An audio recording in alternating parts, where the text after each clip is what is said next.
করিমপুরের গরিব চাষি ভুবনের একটা পোষা মুরগি ছিল। সেই মুরগির ডিম হাটে বেচে ভুবনের সংসার চলত। সে মুরগিটাকে তার ঘরের সামনে বেড়ার মধ্যে রাখত। কিছু দূরেই ছিল এক বিশাল জঙ্গল, আর সেই জঙ্গলে একটা পাজি শেয়াল থাকতো। সে অনেক চেষ্টা করেও বেড়ার ভিতরে ঢুকতে পারত না। তাই সে বিশেষ মতলবে ভুবনের মুরগির সাথে বেশ বন্ধুত্ব পাতিয়ে ফেলেছিল।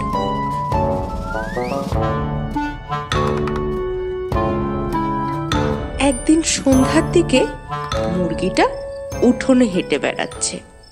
এমন সময় শেয়াল এসে বলল, কি হ্যাঁ মুরগি বন্ধু, কি করছো? খাওয়া দাওয়া হলো? আরে শেয়াল ভাই যে, এই সন্ধ্যের দিকে একটু হাঁটাহাঁটি করছি আর কি। তুমি এদিকে কি করতে? আর সত্যি কথা কি বলবো তোমায়, এই যে বড় জঙ্গলে আমি থাকি, একটা মনের মতো বন্ধু নেই আমার, জানো। তাই তো তোমার সাথে একটু গল্প করব বলে চলে আসি।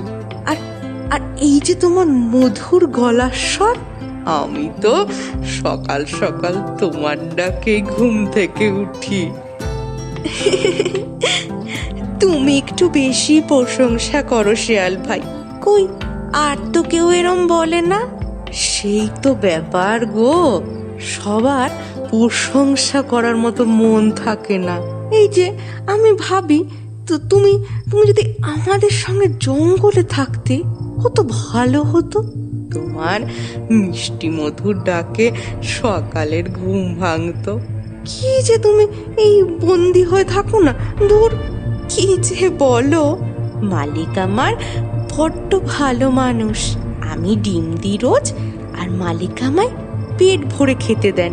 আমি বন্দি কই, আমি তো ভালোই আছি। সে কি, তুমি তোমার ছানাদের বিক্রি করো? সেটা তুমি আবার গর্ব করে বলছো? ছি ছি বন্ধু, ছি। কিন্তু শিয়াল ভাই, এটাই তো নিয়ম। আমায় মালিক পোষেন, তাই আমাকে তাকে ডিম দিই। এতে খারাপ কি আছে? কি বলছো তুমি বন্ধু? তুমি একজন মা হয়ে নিজের সন্তানদেরকে বেঁচে দিচ্ছ, আবার বলছো কি ভুলেতে? কই, আমাদের জঙ্গলে তো এরম হয় না কখনো। আমরা নিজেদের মতো স্বাধীন হয়ে বাঁচি। তুমিও চলো, মহা আনন্দে থাকবে আমাদের সাথে। শিয়াল ভাই, তোমার কথা ঠিক আমি জানি, কিন্তু সন্তানদের বেঁচে আমি অন্যায় করছি। কিন্তু তোমার সাথে জঙ্গলে গেলে যে আমার বিপদ হবে। সবাইকে ওখানে তোমার মতো ভালো বলো, যদি আমায় মেরে ফেলে? দুঃখ দিলে বন্ধু, তোমার এই শিয়াল বন্ধু থাকতে অন্য কেউ তোমায় খাবে? মানে মানে আমি তোমায় রক্ষা করব। তুমি বেরিয়ে এসো, এই বেড়ার ফাঁক দিয়ে বেরিয়ে এসো। চলো আমার সাথে জঙ্গলে, তারপর দেখবে জীবন কাকে বলে। এই শুনে মুরগি বেড়ার ফাঁক দিয়ে বেরিয়ে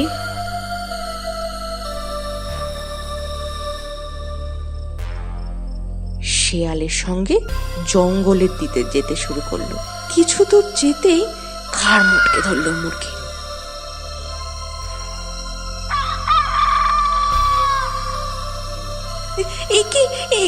একি শিয়াল ভাই, তুমি কি করছো? অনেক বোকা দেখেছি, তোমার মতো বোকা দেখিনি এর পরের জন্মে। কারণ মিষ্টি কথাতে বিশ্বাস করো না। বলে শিয়াল মুরগিটাকে সাবার করে ফেললো, আর মুরগিও নিজের বোকামির শাস্তি পেল।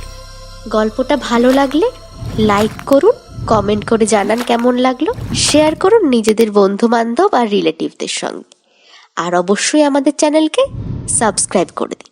আর আমাদের নতুন নতুন গল্পের নোটিফিকেশন পেতে সাবস্ক্রাইব বাটনের পাশে বেল আইকনটা এক্ষুনি প্রেস করে দিন।